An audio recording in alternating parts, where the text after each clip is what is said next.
ஒரு சேவகர் உங்களை நேசிக்கிறார். யாரும் உங்களை நேசிக்க மாட்டார்கள். அல்லாஹ் தமது இருதயத்தில் உங்களுக்காக அன்பை உருவாக்காமல் இருந்தால். அல்லாஹ் ஒரு படைப்பாளர், அவர் நம்மை படைத்தார் மற்றும் நம்மை நேசிக்க மற்றவர்களின் இதயங்களில் அன்பை உருவாக்குகிறார். இப்போது இதை ஹதீஸின் வெளிச்சத்தில பாருங்கள். அல்லாஹ் ஒருவரை நேசிக்கும் பொழுது ஜிப்ரீல் அலைஹிஸ்ஸலாம் அவரை அழைக்கிறார். இது ஒரு நீண்ட ஹதீஸில் வருகிறது, எனக்கு இப்போது நினைவுக்கு வந்தது, அதனால் தான் சொல்லிக் கொண்டிருக்கிறேன். தலைப்பிலிருந்து விலகியதாக இருந்தாலும் இது அதே விஷயத்தில தான் உள்ளது. அல்லாஹ் ஒருவரை நேசிக்கும் போது ஜிப்ரீல் அலைஹிஸ்ஸலாம் அவரை அழைத்து நான் அந்த குறிப்பிட்ட ஒருவரை நேசிக்கிறேன் என்று கூறுகிறாரு. ஹதீஸில் வருகிறது, ஜிப்ரீல் அலைஹிஸ்ஸலாம் கேட்கிறார், ஓ பரமபிதா, எனக்கு என்ன கட்டளை இருக்கிறது? அப்போது அல்லாஹ் கூறுகிறார், உத்தரவிடுகிறார், ஜிப்ரீல் நீயும் அவனை நேசிக்க வேண்டும். ஜிப்ரீல் அலைஹிஸ்ஸலாம் வருகிறார், மற்ற வானதூதர்களிடம் கூறுகிறார், அல்லாஹ் அந்த குறிப்பிட்ட ஒருவரை நேசிக்கிறார், நானும் அந்த குறிப்பிட்ட ஒருவரை நேசிக்கிறேன். அப்போது எல்லா வானதூதர்களும் ஆர்த்த செய்கிறார்கள், ஓ ஜிப்ரீல் அலைஹிஸ்ஸலாம், எங்களுக்கு என்ன கட்டளை இருக்கிறது என்று சொல்லுங்கள். நீங்களும் அவனை நேசியுங்கள் என்று கூறப்படுகிறதே. பின்னர் பூமியில் உள்ளவர்களுக்கும் அவனுடைய நேசம் அளிக்கப்படுகிறது. அதனால் பூமியில் உள்ளவர்களும் அவனை நேசிக்க தொடங்குகிறார்கள். எனவே இந்த நேசத்தின் படைப்பாளியும் அல்லாஹ் தான். அல்லாஹ் தாலா நேசத்தின் படைப்பாளர். எனவே அல்லாஹ் தாலா நம்மை உருவாக்கின போது நம்மை நேசிக்கிறான். மேலும் மற்றவர்களின் இதயங்களிலும் நம்மை நேசிக்கும் நேசத்தை அல்லாஹ் தாலா உருவாக்குகிறான்.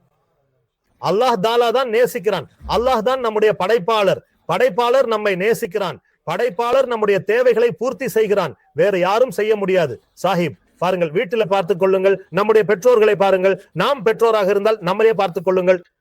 இரண்டு விதமாக பாருங்கள். அல்லாஹ் தாலா நம்மை பெற்றோராக ஆக்கி இருக்கிறான் என்றால் நம்முடைய பிள்ளைகளை பார்த்து நம்மையே பாருங்கள்.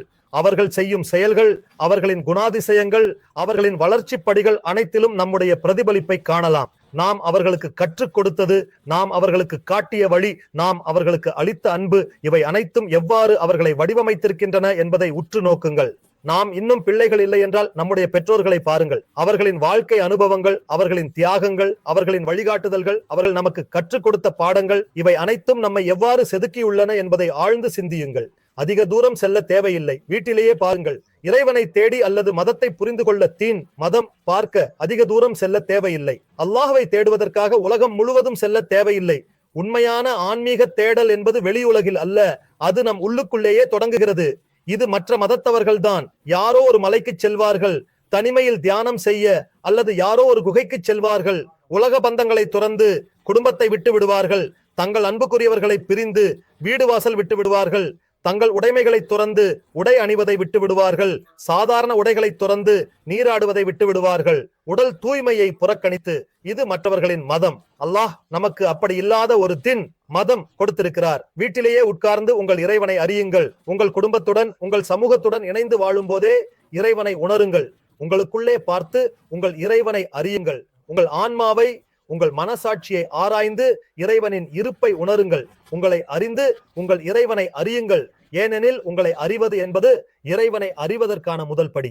இந்த மார்க்கம் எளிமையானது, நடைமுறைக்கு உகந்தது, மேலும் மனிதனின் இயல்புக்கு ஏற்றது.